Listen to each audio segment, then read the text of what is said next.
Bismillahirrahmanirrahim. Assalamualaikum warahmatullahi wabarakatuh. Alhamdulillahirabbil alamin. Hamdan wa syukranillah amma ba'du.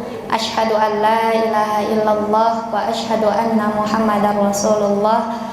Allahumma salli ala Muhammad wa ala ali Muhammad. Rabbi shrah li sadri wa yassir li amri wahlul 'uqdatam min lisani yafqahu qawli. Allahumma inna na'udzu bika min 'ilmin la yanfa' wa min qalbin la yakhsha wa min nafsin la tashba' wa min da'watin la yustajabu laha. Allahumma anfa'na bima 'allamtana wa 'allimna ma yanfa'una wa zidna 'ilma. Rabbi zidna ilma warzuqna fahman. Amin ya Allah ya rabbal alamin. Alhamdulillah, segala puji bagi Allah yang dengan maha rahman rahimnya, maha baiknya Allah, kembali di hari Jumat yang penuh keberkahan. Allah mengizinkan kita, Allah merizkikan kita untuk bisa duduk kembali di atas karpet merah, Masya Allah ya. Duduk di sini untuk kembali memurojaah setiap ilmu yang sudah guru-guru kita berikan, kembali memperbaiki hati dan juga memperbaiki amaliyahnya. Semoga Allah ridhoi setiap perjuangan kita, karena begitulah sabda dari Rasulullah SAW. Barang siapa yang duduk, yang berkumpul di antara rumah-rumah Allah, menyebut nama-nama Allah, maka tidaklah kecuali Allah akan menurunkan sakinah, Allah akan menurunkan rahmatnya, dan Allah akan menyebutkan nama-namanya di sisi para malaikat yang mulia. Salawat serta salam semoga tercurah limpahkan kepada guru terbaik kita, teladan kita semua, pemberi syafaat kita kelak di yaumil akhirat, tak lain itu Nabi besar Muhammad sallallahu alaihi wasallam. Allahumma salli ala Muhammad wa ala ali Muhammad. Insyaallah, bagaimana kabarnya teteh ibu, sehat? Alhamdulillah. Bahagia? Tegang? Masya Allah ya. Alhamdulillah, Allah rizkikan berarti Jumat ini adalah Jumat terakhir ya untuk KBM RTKK Dewasa, karena Jumat nanti berarti sudah masuk libur di Mustawa ini. Nah, Masya Allah ya. Dan sekarang sudah dibuka pendaftaran baru di angkatan berapa Tata Ibu? Ada yang tahu? 17 ya? Berapa? Angkatan baru. Nah, sekarang sudah dibuka untuk angkatan baru. Dan ini menjadi ladang dakwah untuk kita, ladang pahala jariah untuk kita. Barangkali Tata Ibu memiliki saudara, saudari, anak, cucu, tetangga, teman-teman, seperkumpulan. Ketika Tata Ibu merasakan kebaikan di sini, maka jangan lupa untuk disebarluaskan. Karena ternyata kita tidak bisa menjadi baik sendirian. Surga itu terlalu luas jika kita tinggal sendirian ya. Maka ketika Tata Ibu merasa ada kebaikan, ada kebermanfaatan, silahkan untuk disebarluaskan, diajak orang-orang untuk merasakan kenikmatan yang sudah Tata Ibu rasakan di sini. Kalaupun ada kritik dan saran, jangan sungkan untuk langsung disampaikan kepada kami agar bisa menjadi bahan perbaikan. Karena ternyata dalam sebuah perjalanan itu tidak selalu mulus ya. Ada nanjak dan mudurnya, ada bagus dan berkerikilnya gitu ya. Maka dalam sebuah perjuangan pasti tidaklah sempurna kalau tidak ada yang menyempurnakannya. Jadi barangkali Tata Ibu mendapatkan kekurangan, kritik dan saran, jangan sungkan untuk bisa disampaikan kepada kami.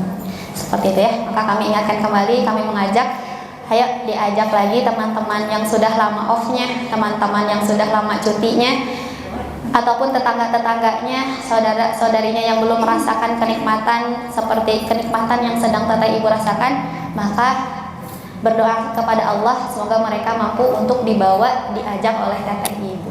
Amin. Baik, insya Allah kita akan melanjutkan materi adab. Tema di pekan ini masih sama, yaitu tentang mengundang atau menghadiri suatu acara itu ya, undangan. Di sini ada temanya adab menghadiri undangan. Kita hadiahkan doa untuk pengarang kitab Syekh Abu Bakar rahimahullah. Semoga Allah tempatkan beliau di tempat terbaik di sisinya. Allah menggantikan setiap curahan waktu yang beliau curahkan untuk mengarang kitab ini. Semoga menjadi ilmu yang bermanfaat dan menjadi pahala jariah untuk beliau insyaallah. Amin ya Allah ya rabbal alamin. Adab menghadiri undangan. Sekitar ada 9 poin Bapak Ibu.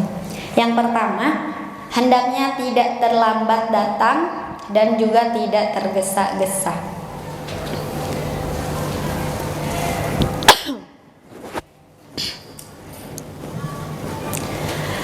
Kenapa tidak boleh terlambat? Sebab ketika kita terlambat itu bisa membuat mereka gelisah gitu ya. Orang yang mengundang kita merasa gelisah. Barangkali mereka sangat mengharapkan kedatangan diri kita gitu ya untuk memenuhi undangannya. Dan kenapa tidak boleh tergesa-gesa? Sebab khawatir mereka belum siap untuk menjamu tamu sehingga terasa keteteran gitu ya. Terasa dibombardir sudah kehadiran tamu. Sebagaimana Rasulullah SAW bersabda, sesungguhnya dalam dirimu terdapat 2 sifat yang dicintai oleh Allah, yaitu sifat sabar dan sifat tidak tergesa-gesa. Sesungguhnya sifat sabar itu dari Allah, sedangkan sifat tergesa-gesa itu adalah dari syaitan, was-was dari syaitan. Itulah 2 sifat yang dicintai oleh Allah. Sama seperti di Quran surah Asy-Syams ya. Bagaimana? Fa'alhamaha fujuraha wa taqwaha. Di dalam hati kita, di dalam jiwa kita, Allah sudah simpan dua belah. Ada fujur dan juga ada takwa. Fujur itu menarik kita kepada apa Bapak Ibu? Fujur mewaswasi kita, menarik kita kepada keburukan. Sedangkan takwa itu mengajak kita kepada kebaikan. Semoga kita termasuk orang-orang yang mengambil kesempatan untuk menjadi orang-orang yang bertakwa. Kemudian poin nomor 2, apabila memasuki ruangan majelis hendaknya tidak mengedepankan diri, namun tetaplah bersikap tawadu. Artinya apa? Tidak melenggokkan cara berjalan gitu ya. Dari Masya Allah Islam ini saking sempurnanya, dari adab berjalan pun diajarkan. Jadi tidak mengedepankan diri bagaimana? Terlihat menyombongkan diri.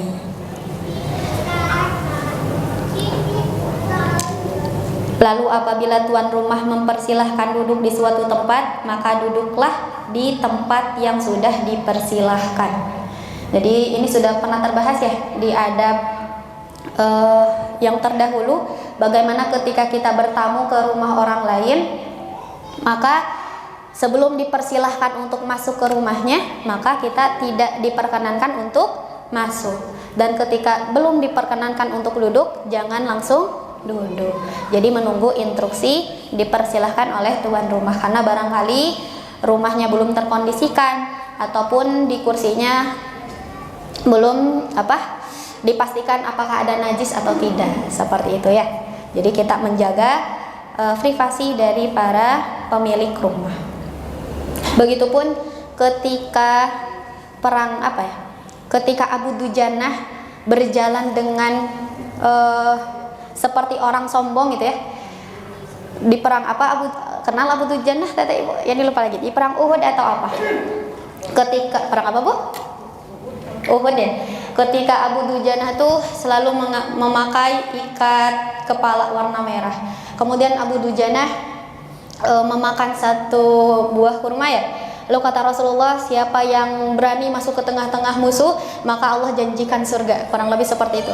Lalu kurma yang sedang dimakannya itu setengah laginya dibuang Bapak Ibu, dan langsung Abu Dujanah berjalan dengan berlenggong seperti orang sombong gitu ya. Tapi kata Rasulullah bagaimana?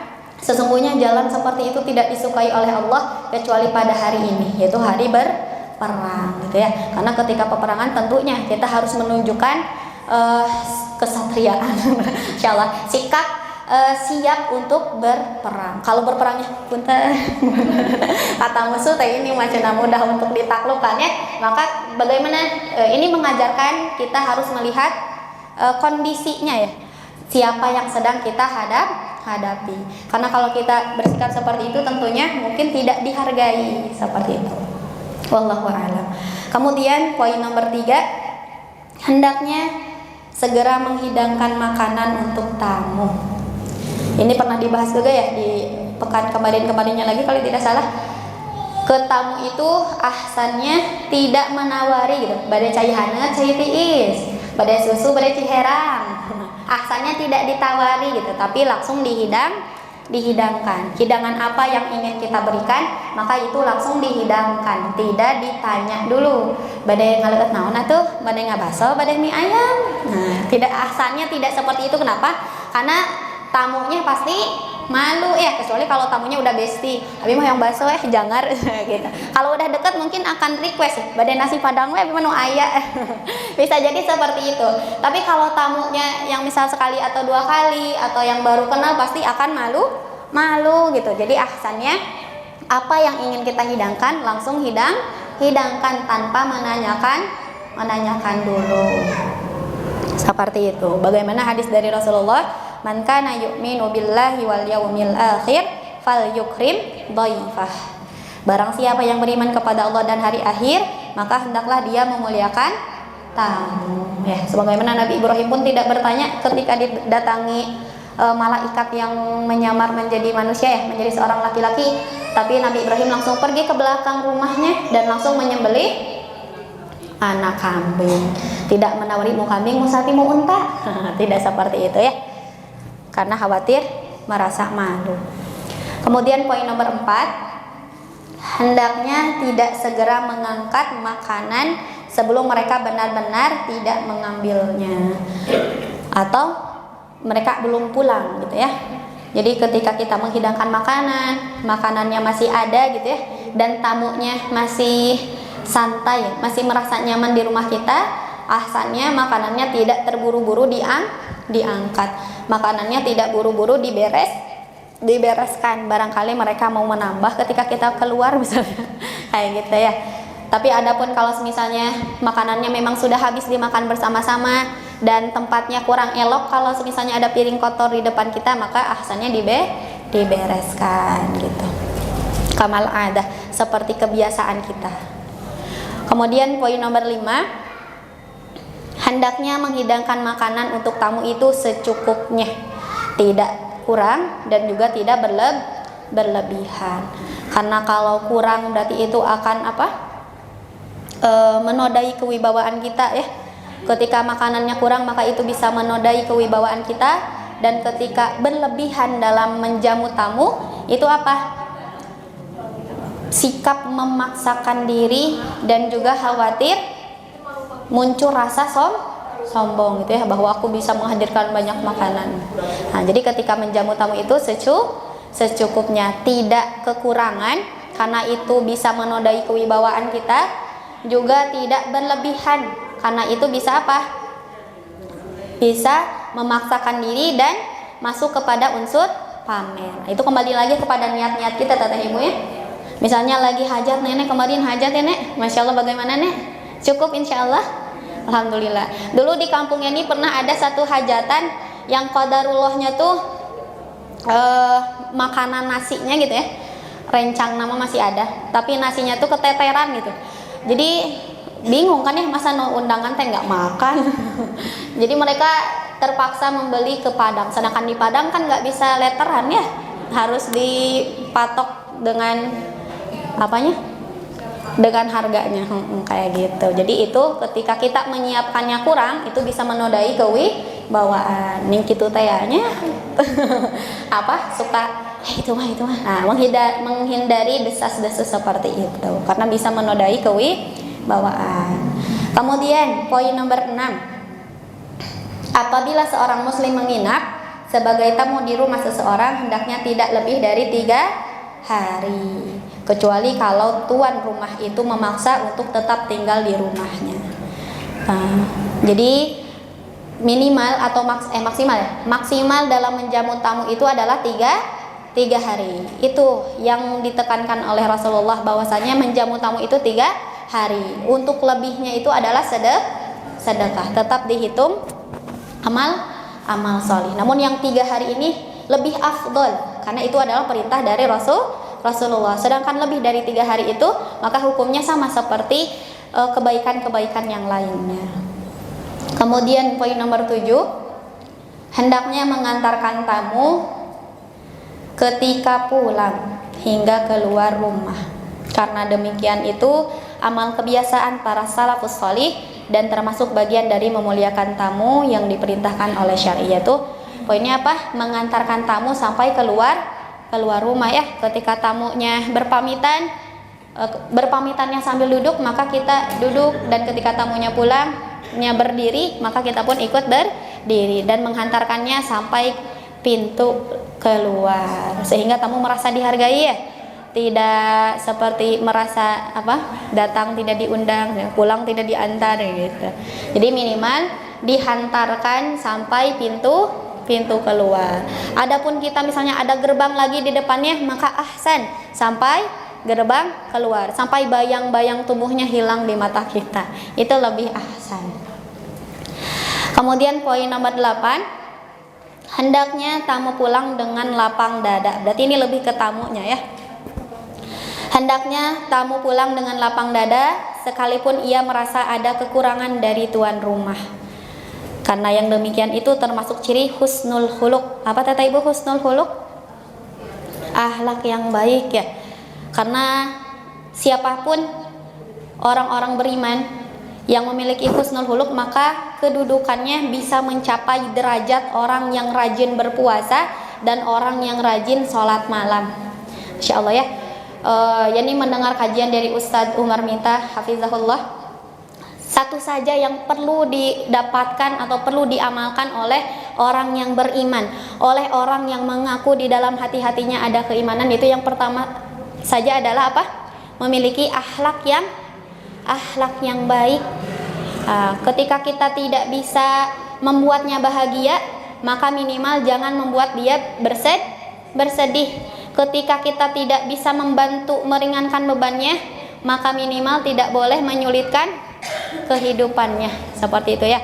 Jadi seorang yang beriman itu tidak menyakiti saudarinya, tidak menyakiti saudaranya. Itu ciri husnul khuluq. Orang-orang merasa nyaman berada di dekatnya. Bahkan ketika itu ada seorang laki-laki atau seorang perempuan ya, mengeluhkan tentang satu orang perempuan, membandingkan gitu ya, menanyakan kepada Rasulullah, ya Rasulullah, fulanah satu itu rajin sholat, fulanah satu ini rajin ibadahnya, namun lisannya senantiasa menyakiti tetangga yang lain. Sedangkan fulanah yang kedua, dia ibadahnya biasa-biasa saja, tapi dia sangat baik kepada tetangganya. Maka kata Rasulullah, fulanah yang pertama ini apa? La fiha khair. Di dalam dirinya itu tidak ada kebaikan. Karena ternyata yang paling utama itu adalah husnul khuluq, di mana ketika kita berinteraksi dengan banyak orang, kita bermuamalah dengan banyak orang, maka orang-orang yang bermuamalah dengan kita kelak di akhirat akan menjadi testimoni kebaikan atas diri-diri kita, yang akan memberatkan timbangan amal kita ya, insyaallah.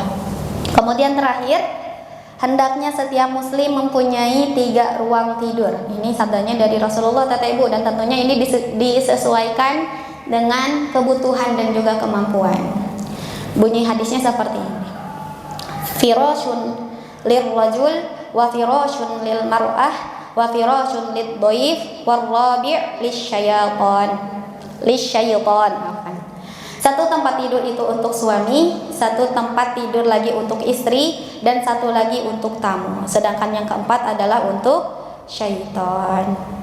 Hadis ini tentunya memiliki makna tersirat ya, tergantung kembali kepada kemampuan dan juga kebutuhan kita. Artinya apa? Tidak boleh berlebihan, karena begitu banyak di antara saudara-saudari kita yang memiliki rumah mewah dan begitu banyak kamarnya, namun kamarnya terbengkalai ya, tidak diisi. Nah, maka Islam menganjurkan kita tidak berlebihan. Hadza wallahu a'lam. Alhamdulillah Tata Ibu, mungkin itu poin terakhir dari bab menghadiri dan juga mengundang tamu gitu ya, menghadiri undangan dan juga memberi undangan. Semoga dari yang sedikit ini Allah rezekikan kita untuk bisa mengamalkannya dan Allah berkahi setiap ilmu-ilmu kita insyaallah.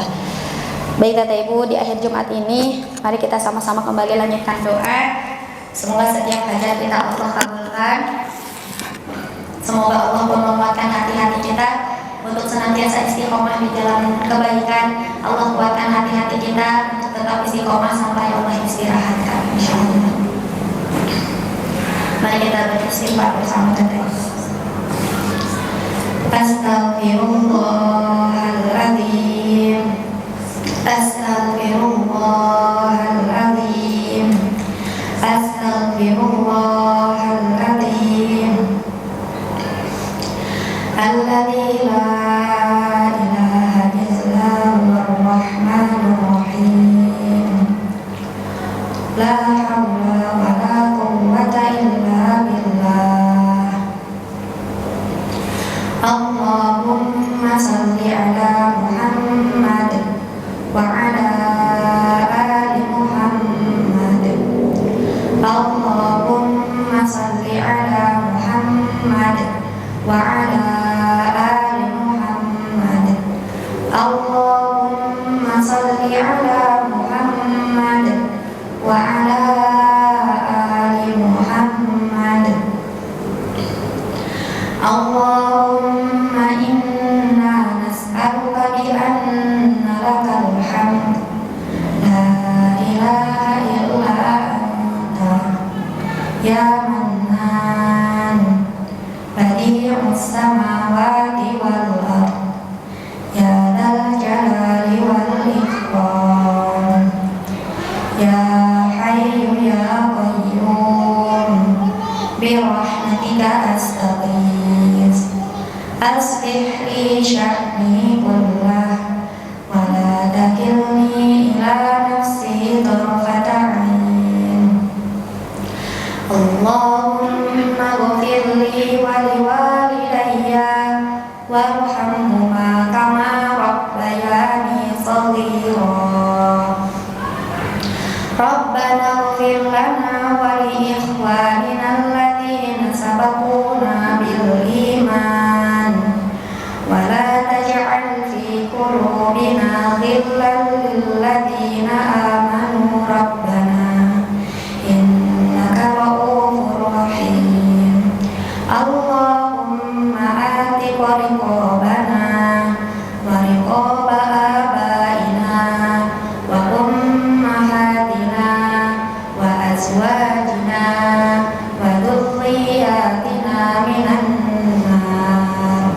Allahumma ij'alna min ahlil jannati firdaus. Allahumma inna na'udzubika min ilmin la yanfa' wa min qalbin la yakhsha wa min nafsin la tashba' wa min da'watin la yustajabu laha. Allahumma anfa'na bima 'allamtana wa 'allimna ma yanfa'una wa zidna 'ilma. Rabbi zidna 'ilma warzuqna fahma. Allahumma arinal haqqa haqqan warzuqna ittiba'ah wa arina batilan batilan warzuqna ijtinabah. Allahumma qina bihalalika an haram